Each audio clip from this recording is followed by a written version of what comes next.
Imagine spending years searching for the secret to eternal life. You collect rare minerals, you follow mysterious recipes, you heat strange powders inside clay pots, convinced that the next experiment might unlock immortality. Then one day, instead of living forever, your laboratory explodes. Smoke fills the room, the walls shake, your beard almost catches fire. Not exactly the miracle you were hoping for. But sometimes history changes because someone fails in the most spectacular way possible, because that explosion, that single accident, would eventually change warfare forever. It would reshape kingdoms, bring down castles that had stood for centuries, end the age of armored knights, and create a weapon that would spread to every corner of the world. The strange part? Nobody was trying to invent a gun, not even close. The first step toward firearms happened by accident, and it all began over 1,000 years ago in ancient China. During the Tang Dynasty, China was one of the most advanced civilizations on Earth. Its cities were crowded with merchants. Its scholars filled libraries with new ideas. Its craftsmen created inventions that amazed the world. But hidden away in temples and mountain workshops was another group of people, Taoist alchemists. These weren't soldiers. They weren't engineers. They were men searching for something much stranger.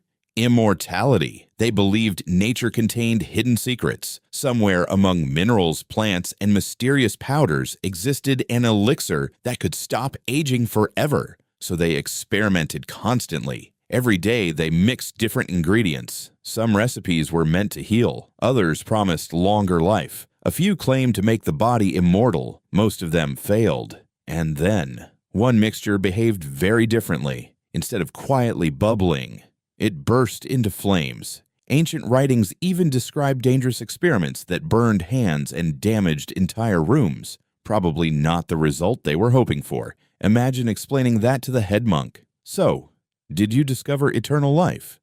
Not exactly, but the roof is gone. The mixture responsible was surprisingly simple. Saltpeter, charcoal, sulfur, separately. Nothing extraordinary. Together, something completely different. When heated, the mixture released enormous amounts of hot gas almost instantly. Instead of burning slowly like wood, it exploded with incredible force. At first, nobody thought about weapons. The substance became known as Huo Yao.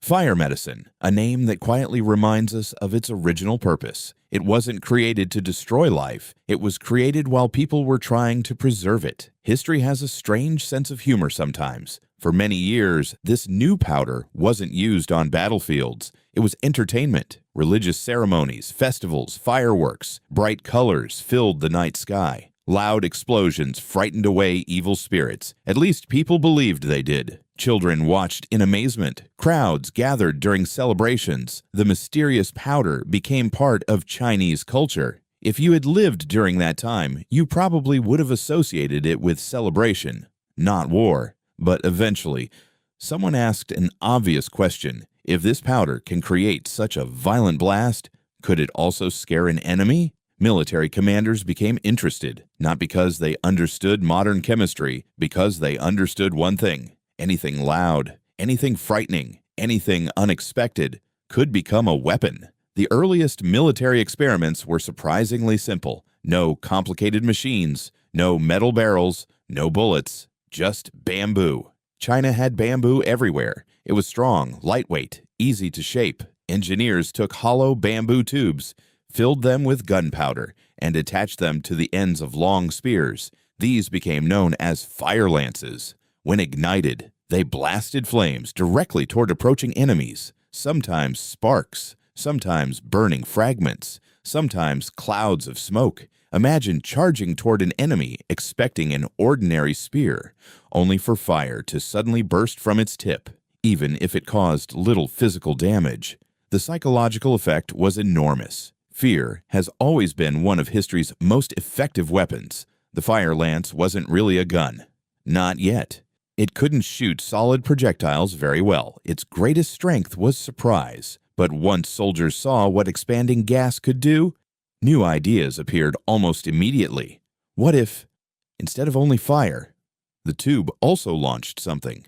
Small stones, metal fragments, broken pottery. anything that could fly forward with the blast. Now the weapon became much more dangerous. Instead of simply burning enemies, it could strike them from a short distance. That tiny change may sound simple today, but it was one of the biggest turning points in military history because, for the first time, people realized explosions could launch objects, and once humanity understood that idea, there was no going back. There was only one problem: bamboo wasn't built for this. The stronger the explosion became, the greater the pressure inside the tube. Sometimes bamboo cracked, sometimes it split apart completely. Occasionally, the weapon exploded in the soldier's own hands, which is generally considered a design flaw. Engineers needed something much stronger, and that search would lead to one of the biggest breakthroughs in the history of weapons. Not another new powder, not another new idea, a new material, metal, and once bronze tubes replaced bamboo, the world's first true guns finally began to appear. That, however, is where our story really starts to become interesting.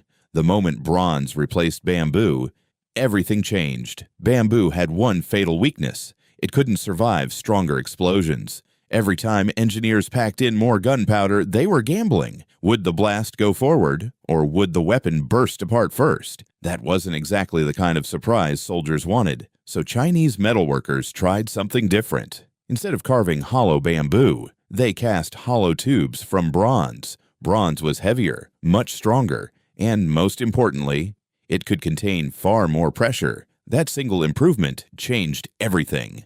For the first time, the explosive force stayed inside the barrel long enough to push something out with incredible speed. Instead of producing only fire, the weapon could now launch a solid object. Not by throwing it, not by pulling a bowstring, but by the power of expanding gas. The first true hand cannons had arrived. These early weapons looked nothing like modern guns. There were no triggers, no wooden stocks, no sights. Some were little more than short bronze tubes with a small handle attached. To fire one, a soldier poured gunpowder into the barrel, dropped in a stone or metal ball, then touched a burning fuse to a tiny opening near the back. A loud explosion followed. Sometimes smoke covered everything. Sometimes the projectile flew exactly where intended. Sometimes it didn't.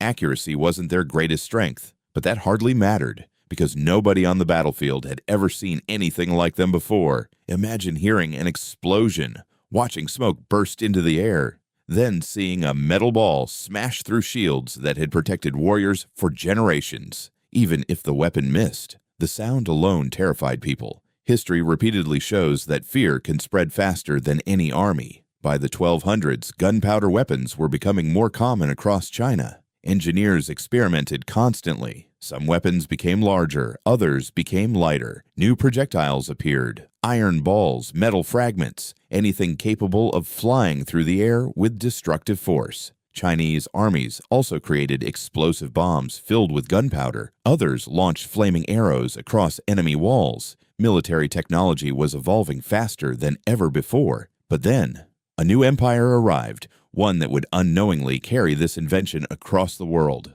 the Mongols. The Mongols are often remembered as unstoppable horsemen, fast, disciplined, brutal in battle. But one of their greatest strengths wasn't simply winning wars, it was learning. Whenever they conquered a civilization, they absorbed its knowledge. Engineers, craftsmen, doctors, astronomers. If someone possessed useful skills, the Mongols didn't always destroy them. Very often, they recruited them. Gunpowder weapons were no exception. As Mongol armies expanded into China, they witnessed these strange fire weapons firsthand. Instead of ignoring them, they adopted them. Chinese engineers found themselves building weapons for new rulers. Before long, gunpowder technology was traveling wherever Mongol armies marched, not because someone wanted to spread an invention, because empires carried ideas just as easily as they carried soldiers. Within only a few generations, knowledge that had begun in Chinese workshops was moving west, across Central Asia, toward Persia, into the Islamic world, along trade routes already busy with silk, spices, paper, and countless other discoveries. Gunpowder joined that list. Merchants carried stories. Engineers exchanged ideas. Military commanders paid attention. Every civilization added small improvements, a stronger barrel here, a different mixture there, better casting techniques, more reliable designs. Nobody invented the gun all at once. It evolved piece by piece, generation after generation, almost like a relay race stretching across continents.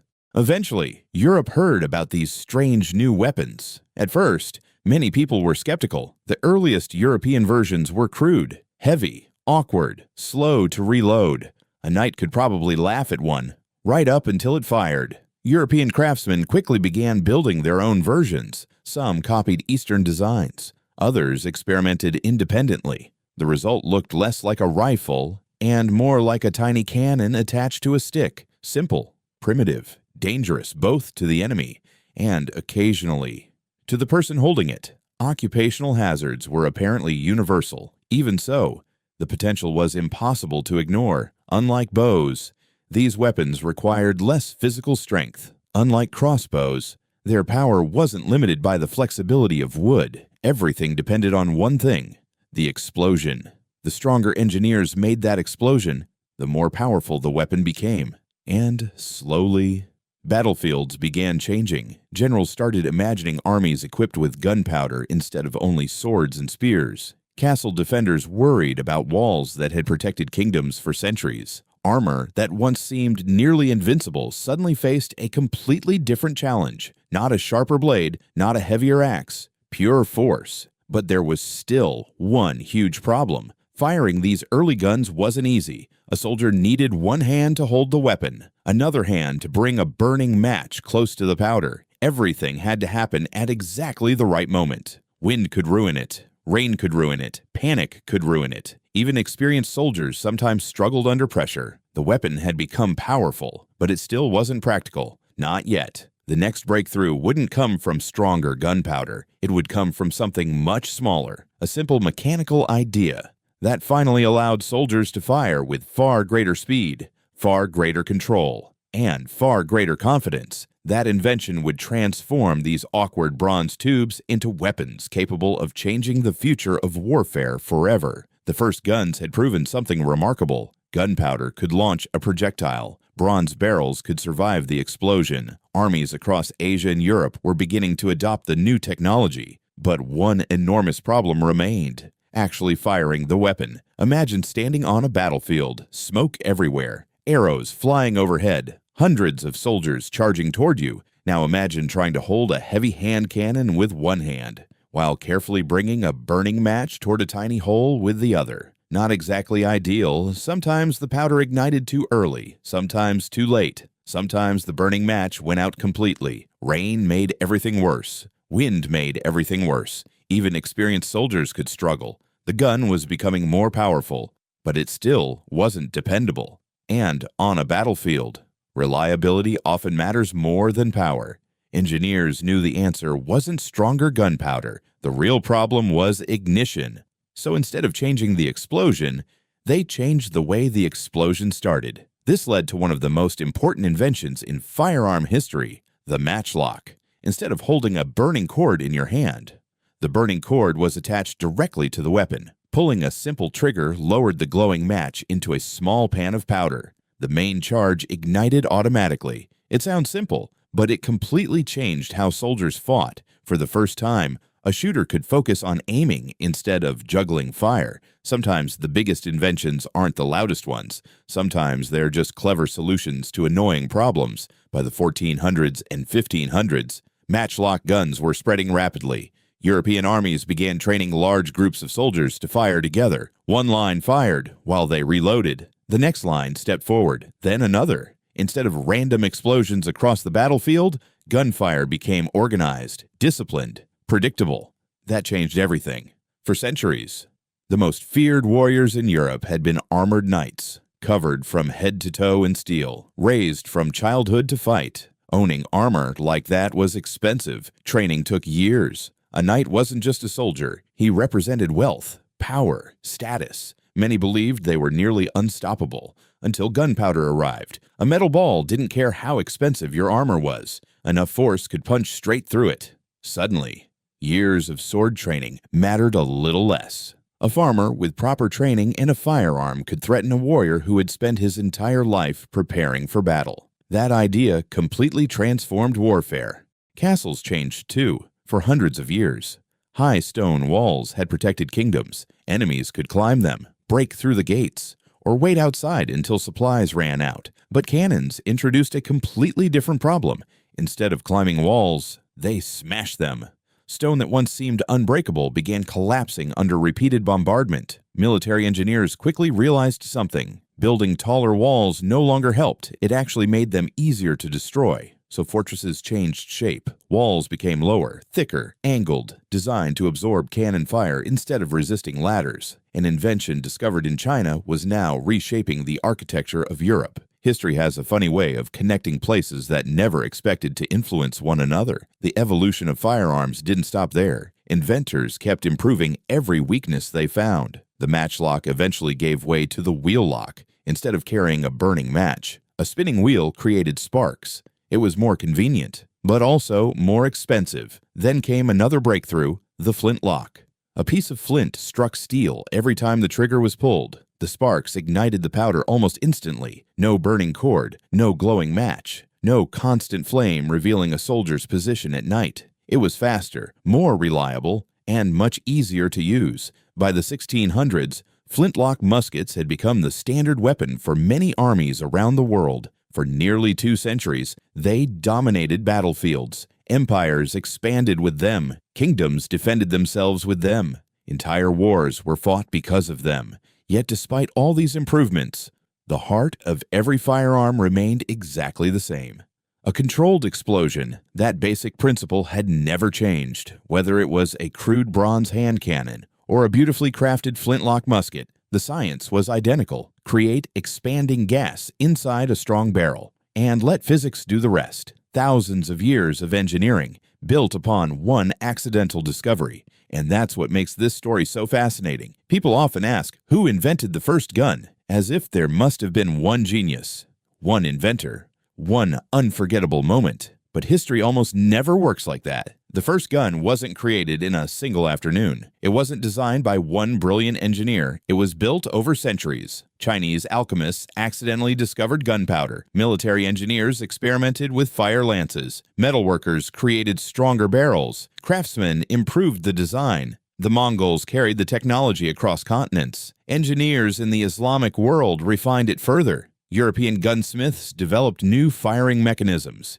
Generation after generation, thousands of people solved one small problem after another. Each improvement looked insignificant on its own. Together, they changed the world. Ironically, the people who started this story never wanted any of it. They weren't dreaming about battlefields. They weren't trying to conquer kingdoms. They weren't searching for the perfect weapon. They were searching for eternal life. Instead, they accidentally discovered something that would shape wars, politics, architecture, and history for the next 1,000 years. A failed experiment, a burned laboratory, a handful of strange powders mixed together in ancient China. That was the beginning, not of immortality, but of one of humanity's most influential inventions. And it all started with a mistake.